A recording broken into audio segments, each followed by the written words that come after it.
Cześć i czołgiem. Dziś powiemy sobie o bluzie, którą testuję już ponad rok w zasadzie. Jest to popularny dość ostatnio Polar Texar Husky. Dlaczego popularny? Dlatego, że jest on zbliżony swoim krojem. Ogólnie jest podobny pod względem całego projektu do bluzy jeszcze bardziej popularnej, dużo bardziej popularnej, takiej kultowej w zasadzie, czyli Helikon Patriot.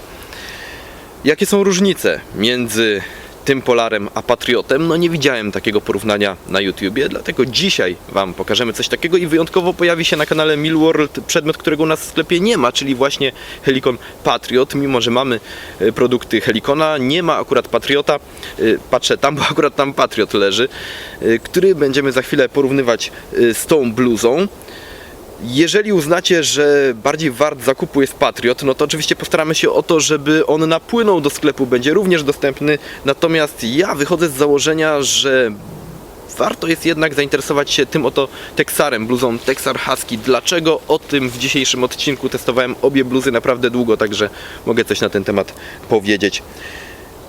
Pierwsza rzecz, chciałbym się odnieść do komentarza na stronie sklepu, gdzie ktoś napisał, że żaden smartfon o wymiarach zbliżonych do 6 cali nie zmieści się w żadnej z kieszeni tej bluzy Texar Husky.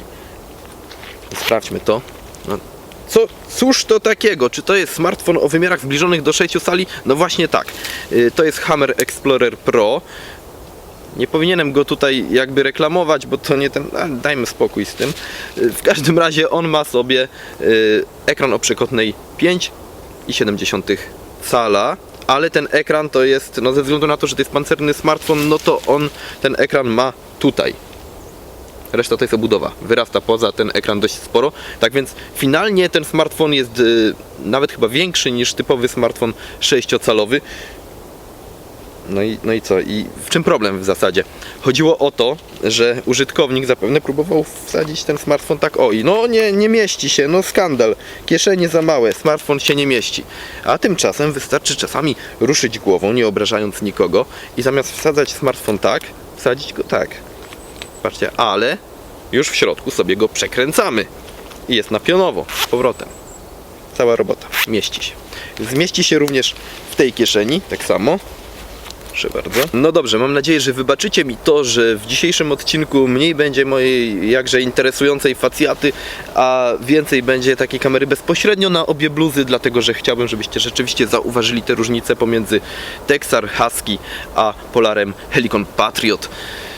Przyjrzyjmy się różnicom. Ja o tej bluzie już nieraz wspominałem, dlatego nie będzie to taka typowa recenzja po roku, gdzie mówię, jakie są plusy, jakie minusy. No bo o czym tutaj w zasadzie mówić? To jest Polar, ciepły Polar, gruby, gramatura 360. W Patriocie jest troszkę większa, 390, ale to jest różnica w zasadzie niezauważalna.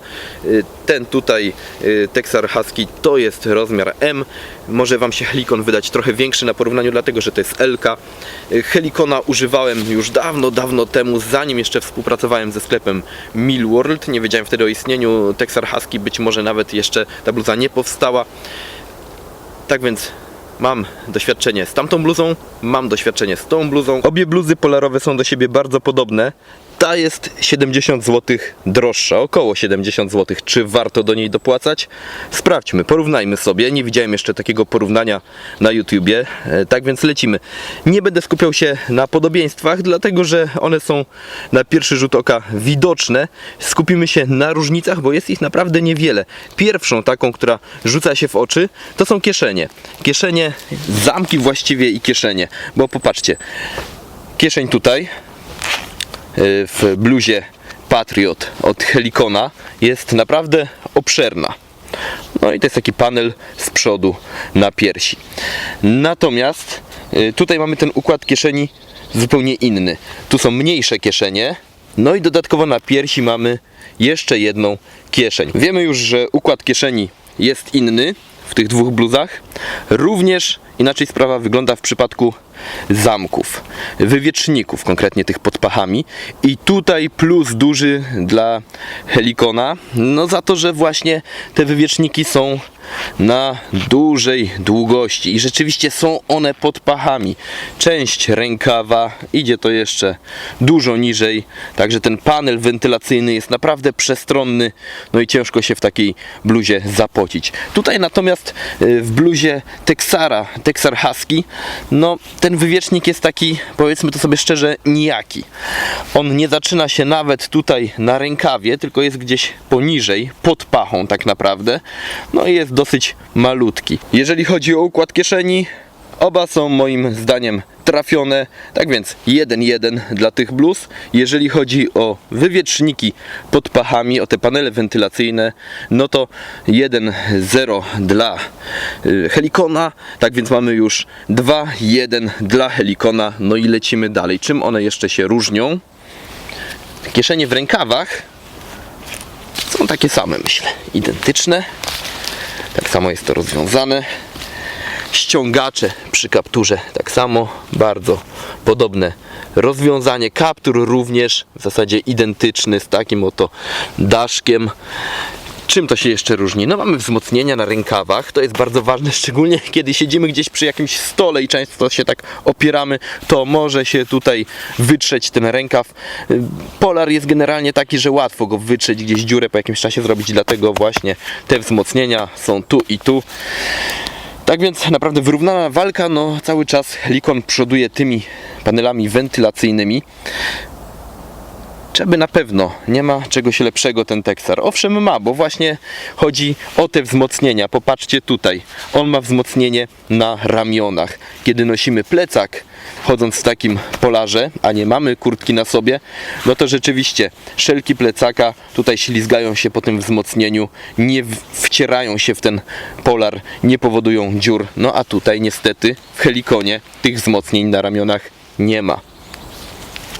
Tak więc minusem Helikona jest brak tych wzmocnień na ramionach, minusem Texara są słabsze panele wentylacyjne. Moim wyborem byłby Texar ze względu na cenę i ze względu właśnie na te tutaj wzmocnienia, bo wiem, że nosząc plecak po czasie tutaj ramiona bym przetarł.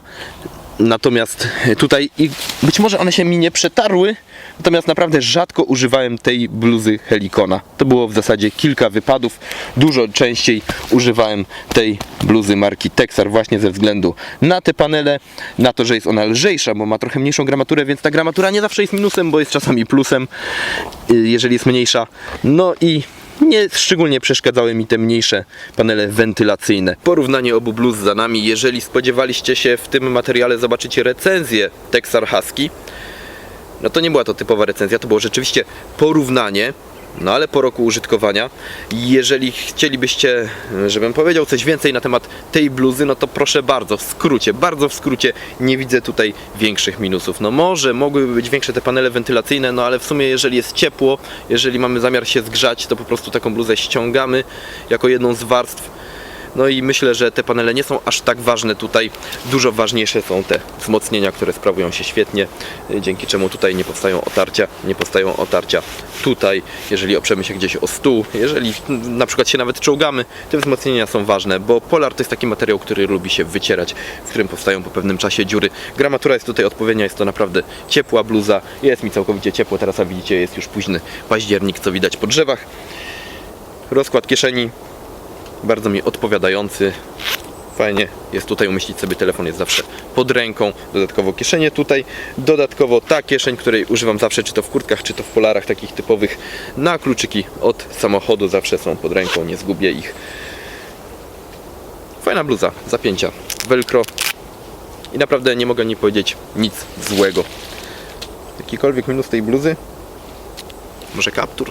To jest ważne w kapturze, że można go tak dopasować, że rzeczywiście on nie jest zbyt obszerny. Ja kiedy odwracam głowę, to kaptur odwraca się razem z moją facjatą, także widzę co jest naokoło. Często jest tak, że jeżeli kaptur jest źle uszyty, jest zbyt duży, to ta głowa nam się obraca wewnątrz kaptura. No tutaj nie ma tego efektu.